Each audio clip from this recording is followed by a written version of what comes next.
Online class में आप सभी का स्वागत है। मैं हरिश्चंद्र सिंह कक्षा 9 गणित अध्याय 15 प्रायिकता को अध्ययन कराने के लिए आज तृतीय कक्षा में उपस्थित हुआ हूँ। इससे पूर्व हमने द्वितीय कक्षा में आपको पासे के बारे में बताया था। पासे में आपने जाना था, पासे में 6 सतह होती हैं अर्थात 6 सरफेस होती हैं।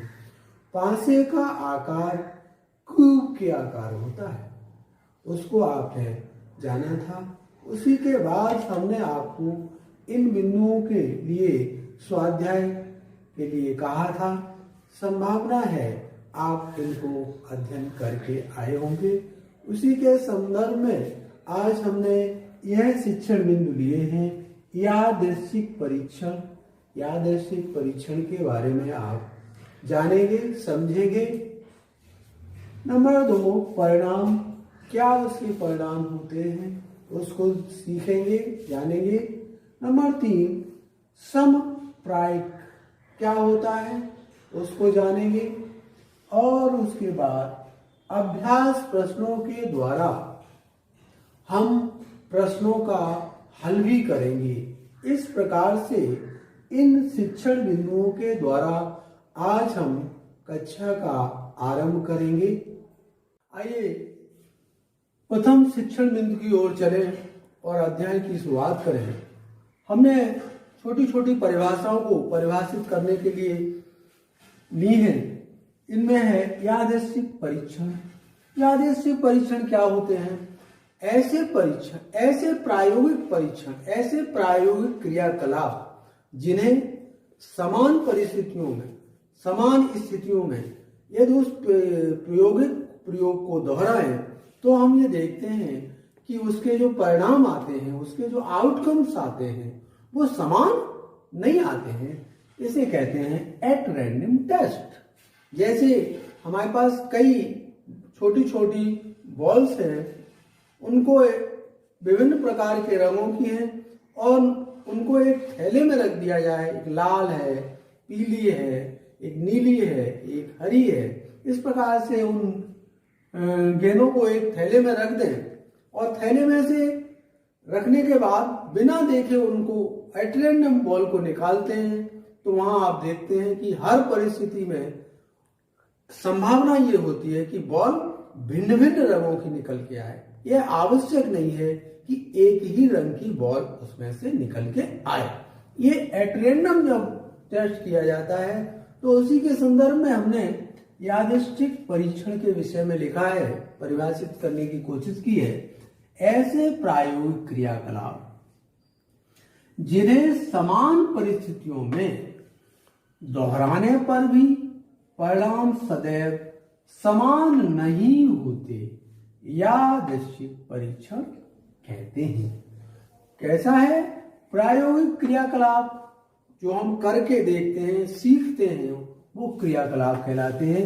समान परिस्थितियों में वही बैग है, वही बॉल्स हैं, वही स्थितियां हैं, वही स्पेस है, वहां पर हम इस चीज को देखते हैं कि बॉल बिना देखे उसमें से निकालते हैं तो हम देखते हैं कि परिणाम कैसे आते हैं। एक प्रकार की बॉल आने की संभावना बहुत कम होती है, अर्थात परिणाम उसमें कैसे आते हैं? वो भिन्न आते हैं। ऐसी स्थिति को क्या कहते हैं? यादृच्छिक परीक्षण कहते हैं। अब परीक्षण में परिणाम भी आता है। उसका परिणाम क्या होगा? तो परिणाम के विषय में हमने, परिणाम का यहाँ पे अर्थ है आउटकम। जो क्रिया करते हैं उसका जो रिजल्ट आता है, उसका जो आउटकम आता है, उसके बारे में यादृच्छिक एट रैंडम टेस्ट जब करते हैं, अचानक जब किसी काम को करते हैं, यादृच्छिक परीक्षण के किसी संभावित नतीजा सदैव क्या होता है? संभावित ही होता है। तो जो संभावित होता है, संभावित नतीजे को परिणाम कहते हैं। संभावना सही भी हो सकती है और संभावना गलत भी हो सकती है। तो प्रायिकता के बारे में हमने आपको बताया भी था।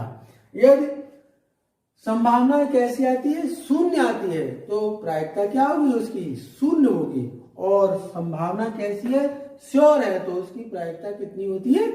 1 होती है। हमने उदाहरण के तौर पे आपको बताया भी था।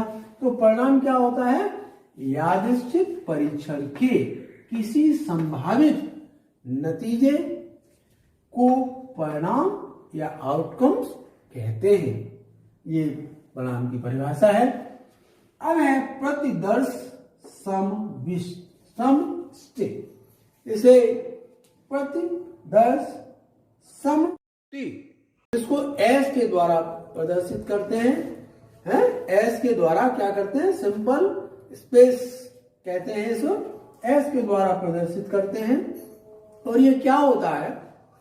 जैसे किसी सिक्के को हम उछालते हैं तो उसके शीश आने की घटना भी हो सकती है और टेल आने की घटना भी हो सकती है। अर्थात सांकेतिक भाषा में उसे एच आने की संभावना भी है और एक टेल आने की संभावना भी है।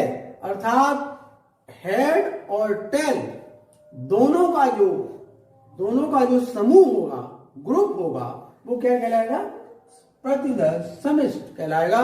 अर्थात प्रतिदर्श समष्टि यह इनमें एक अवयव होते हैं जिनको हम इस प्रकार से लिखते हैं S इक्वल टू H,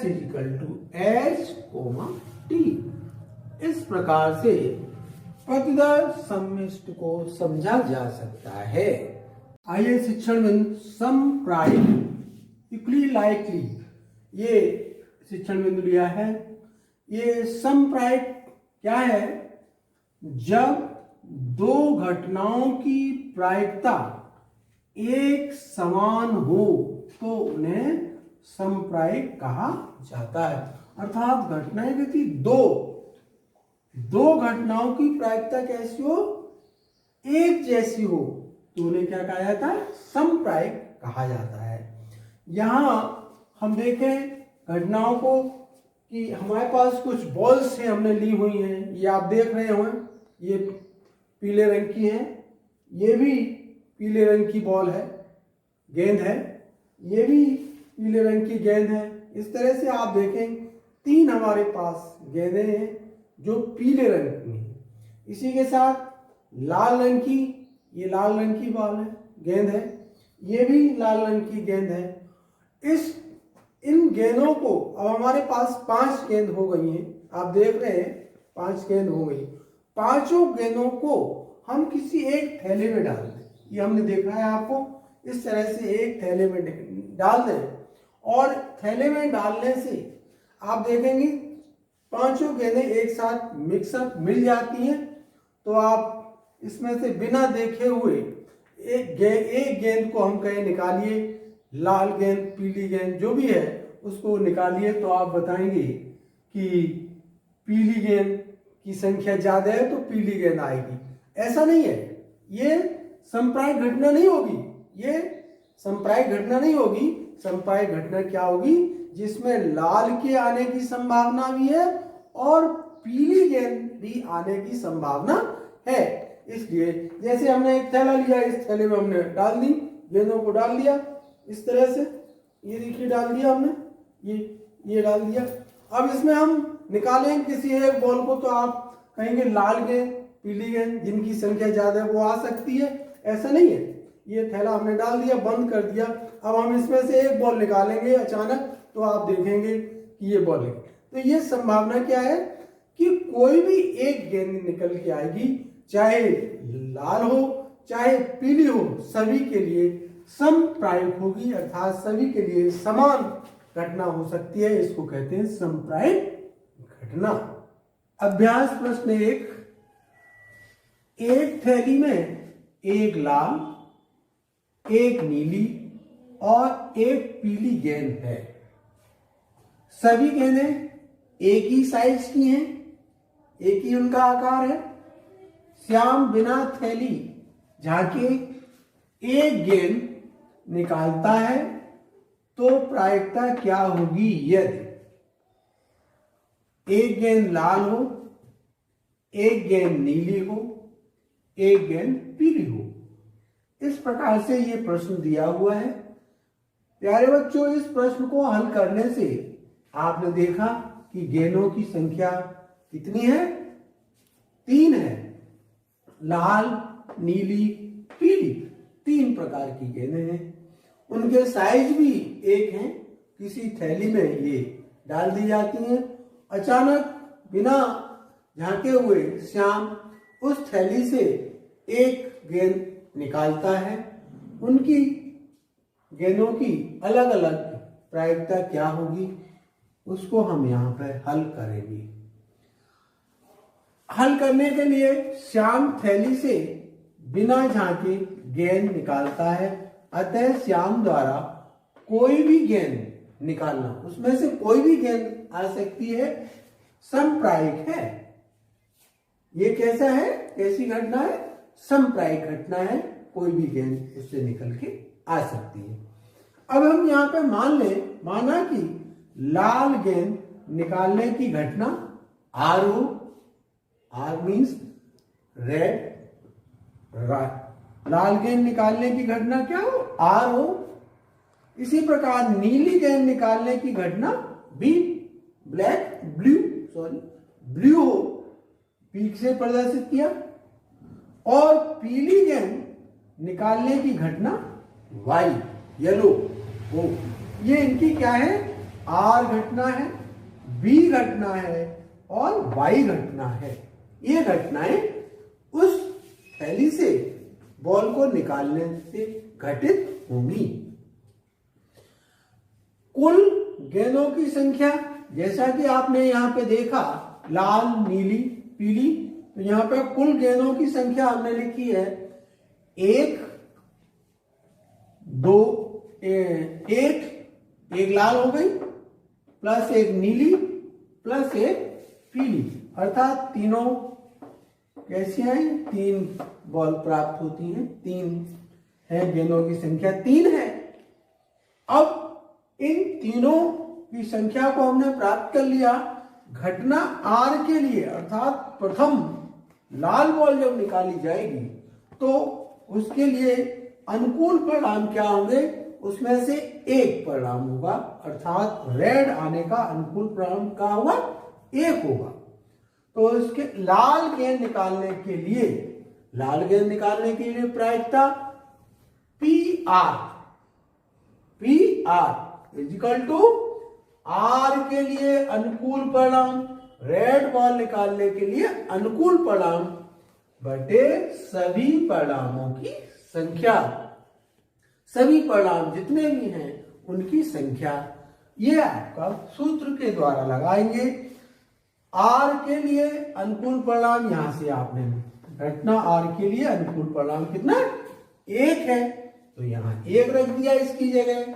सभी परिणाम, सभी बॉलों की संख्या कितनी है? 3 है, तो यहां पर क्या आया? इजिकल टू 1/3, 1/3 प्राप्त होता है। इस प्रकार से रेड के लिए आपने प्राप्त कर लिया पी आर इजिकल टू 1/3। इसी प्रकार से ब्लू के लिए, नीली गेंद के लिए जो घटना घटित होगी उसकी प्रायिकता कितनी होगी? पी बी के लिए अनुकूल परिणाम, जब रेड के लिए अनुकूल परिणाम 1 है तो बी के लिए भी अनुकूल परिणाम 1 होगा। कुल परिणामों की संख्या क्या होगी? 3 होगी, क्योंकि यहां कुल परिणामों की संख्या, कुल गेंदों की संख्या 3 है। तो क्या होगा? APB is equal to 1/3। इस प्रकार से पीली गेंद निकालने की घटना को y से प्रदर्शित किया है, तो इसकी PY इजिकल टू क्या होगा? PY इजिकल टू क्या होगा? PY is equal to 1/3। इस प्रकार से आपने देखा PR is equal to 1/3, PB is equal to 1/3, PY is equal to 1/3। यहां पर तीनों घटनाओं को हम PR plus PB plus PY इनको ऐड कर दें तो घटना कैसी हो जाएगी? यदि 1 आ जाता है तो घटना निश्चित तौर से घटित होगी, अर्थात PR is equal to 1/3, PV is equal to 1/3, PY is equal to 1/3।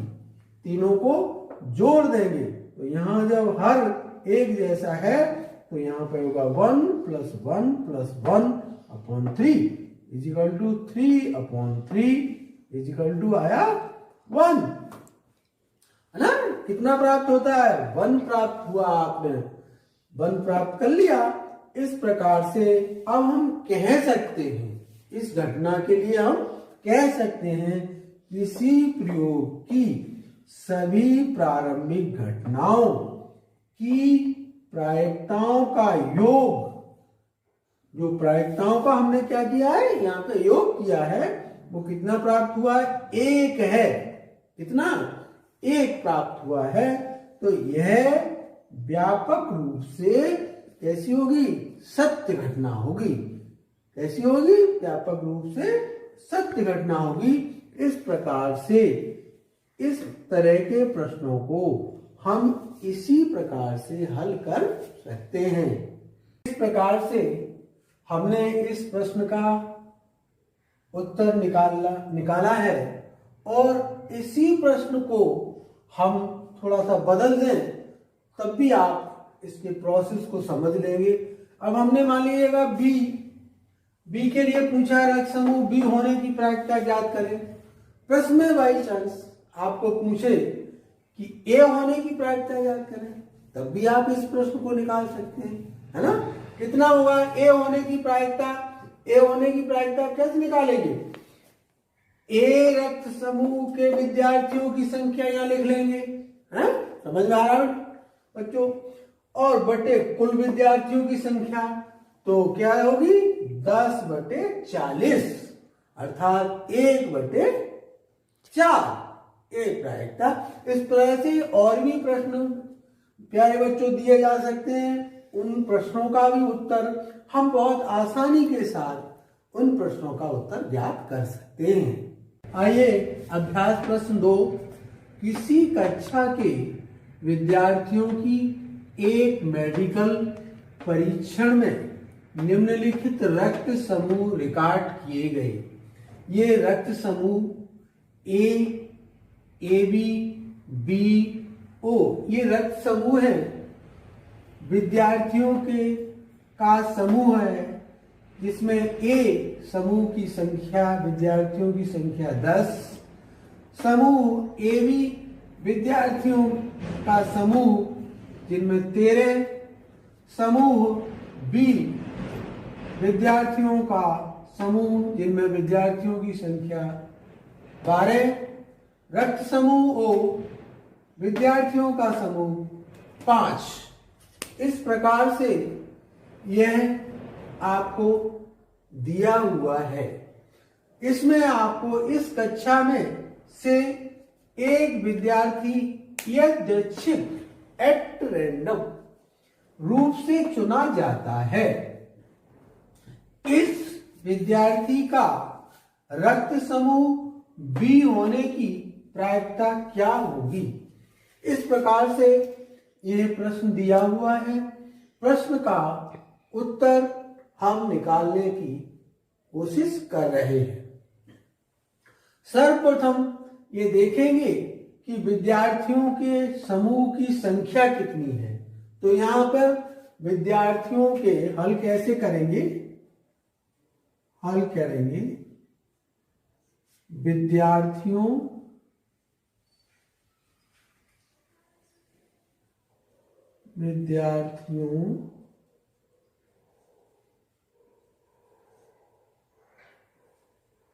की समूह की कुल संख्या यहां पे कुल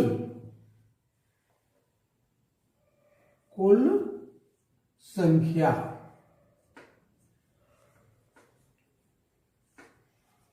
बराबर जो समूह है विद्यार्थियों के उनकी संख्या को हम ज्ञात करेंगे। यहाँ पे ए का कितने 10 प्लस ए बी में 13 प्लस बी में 12 ओ में 5। इस प्रकार से यह समूह वाइज इनको हमने संख्या को ज्ञात करेंगे। कुल कितनी संख्या है 5 और 2 7 और 3 10 की 0 होगी, हासिल 1 2 3 और 1 4।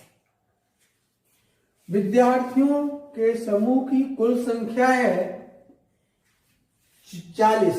इस प्रकार से विद्यार्थियों की संख्या को हम प्राप्त कर लेते हैं 40। अब है बी समूह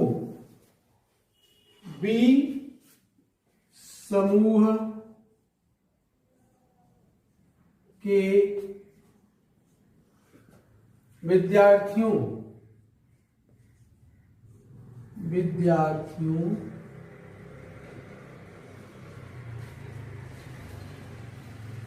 की संख्या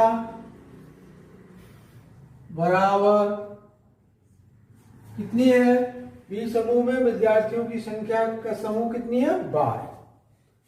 इस प्रकार से हमने दो चीजें प्राप्त कर ली हैं, विद्यार्थियों के समूह की कुल संख्या, इनको सबको जोड़ लिया है 10 13। इस प्रकार से बी समूह के विद्यार्थियों की संख्या इतनी है। हमें पूछ रहा है ये विद्यार्थियों का रक्त समूह, यहां पे विद्यार्थियों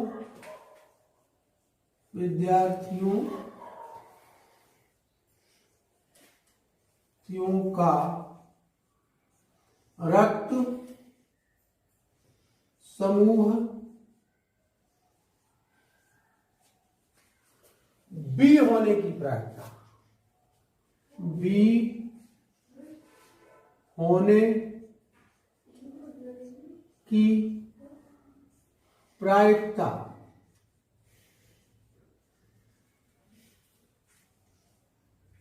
बराबर विद्यार्थियों का रक्त समूह बी होने की प्रायिकता बराबर बी रक्त समूह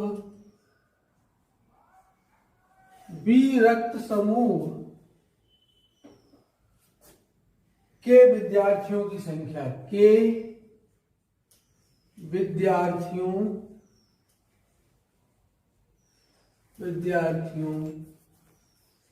की संख्या बटे क्या हुआ? कुल विद्यार्थियों की संख्या, कुल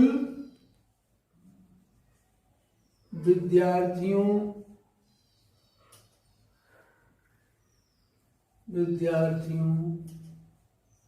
की संख्या।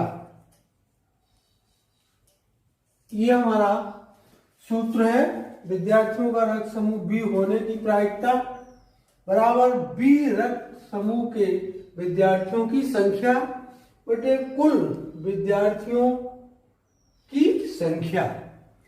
इस प्रकार से सूत्र का हम प्रयोग करेंगे। यहां पे देखें, जैसा कि आपने पहले से प्राप्त कर लिया है, बी रक्त समूह के विद्यार्थियों की संख्या कितनी है, यहाँ पे कितनी है, यहाँ पे सारणी में भी आप देख सकते हैं कितनी है 12 है, 12 अर्थात यहाँ पे 12 लिखेंगे। और कुल विद्यार्थियों की संख्या कितनी है? कुल विद्यार्थियों की संख्या आपने ज्ञात कर ली है, ये है कितनी 40। इस प्रकार से अब इसको हम 2 से भाग दे दें तो 2 छक 12, 2 दूनी 4, 30 आया, फिर 2 से काट दें 2 तियां 6 और 2 एकम 2, अर्थात 3/10।